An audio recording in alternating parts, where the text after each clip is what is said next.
that the UN accused Lavrov of being in a parallel universe, and that is a quote from the Quran, I think. Actually, Maurice, well, first of all, welcome to my home here in Kuala Lumpur in Malaysia, and we're happy to be meeting with you again after some time. And this meeting has come about because I have stopped using Skype for interviews and for all kinds of personal communications. And I'm going to restrict my use of Skype only to teaching. That's all, my students. So when I gave that information to you, you decided you're going to fly in from Cambodia to interview me. So welcome, Maurice. And in fact, Kerry is correct without perhaps knowing that he is correct and why he is correct when he speaks about Putin being in a parallel universe. The Russian leadership is today fulfilling a script which was written out thousands of years ago and which was recorded and explained in the Quran 1400 years ago. That in the region of the Black Sea, an event is going to be repeated. It will occur and then it will recur. What is that event? It is connected with Gog and Magog, who are human beings created by the Lord God, but who have been given a power which is irresistible. They use that power, however, to oppress. And they have a specific mission in addition to the general mission. The specific mission is to bring the Israelite people back to the Holy Land by the hook or by the crook, but of course it's by the crook. And when they return to the Holy Land, of course, then the drama will unfold, which is now unfolding in history. In order to be able to bring the Israelite people back to the Holy Land, they have to first liberate the Holy Land for the Jews, because the Holy Land has been under Muslim control for more than 1,000 years. Secondly, they have to, having liberated the Holy Land, they got to bring the Jews back to the Holy Land to reclaim it as their own. And having done that, they will then have to restore a state of Israel in the Holy Land. And then that Israel must become a ruling state in the world. Are you connecting the dots, Norris? No, I'm not connecting the dots. You're not connecting you're creating more questions. Good. Let me continue then to try to resolve some of your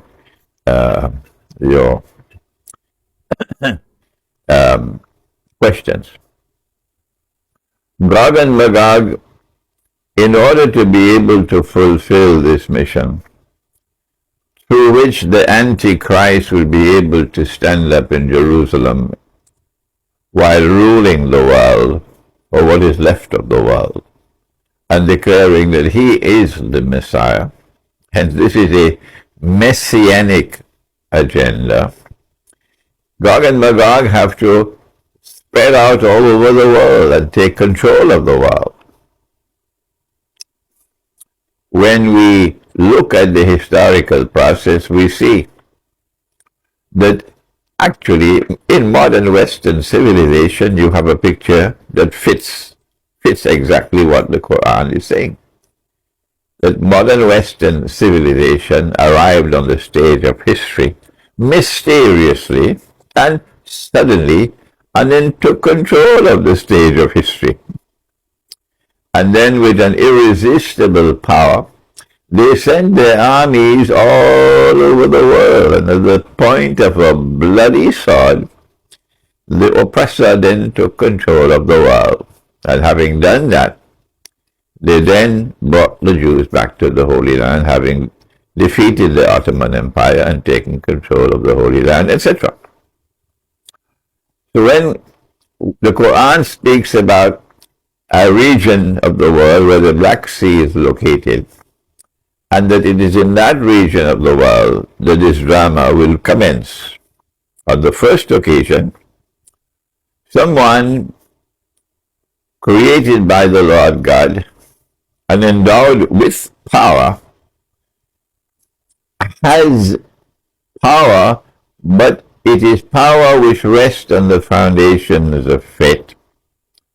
And he uses that power exactly the opposite way to Gog and Magog. He uses that power to punish the oppressor.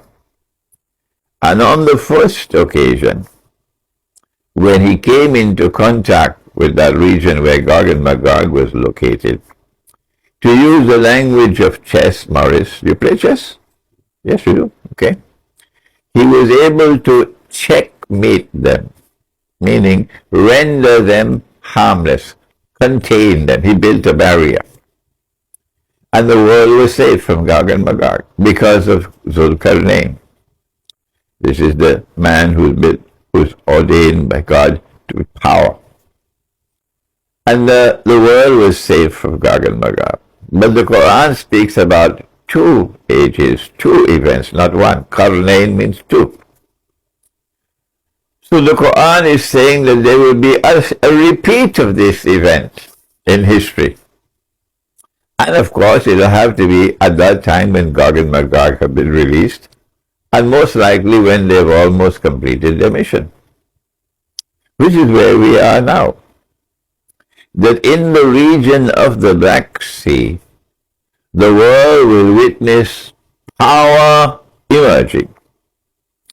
But that power will rest on foundations of faith. And that power will fulfill a script which was written in another world. And so Kerry is right when he says of the Russian leadership that they are in a parallel universe. Because eschatology tells us that we are about to witness a big war. They are lusting for the war with Russia. They don't care two peanuts for their people.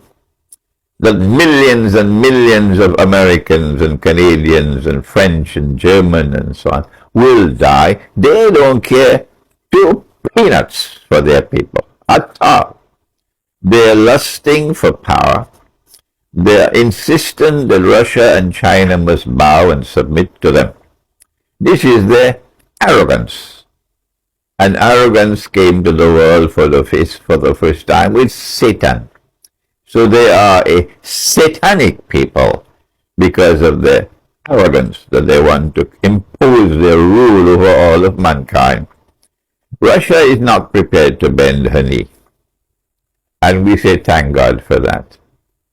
And China is not prepared to bend her knee so long as China has Russia. And so China also now has some backbone, and they're not prepared to bend their knee. And so a big war is coming. But the outcome of this big war is scripted in a parallel universe. In other words, we are saying, and we can say it because of our knowledge of the Quran, that at the end of this coming war, NATO is going to be checkmated, and history will repeat itself. Are you now clear? Clear, and you've raised a question. Go ahead. I just found it curious that Kerry at the UN accused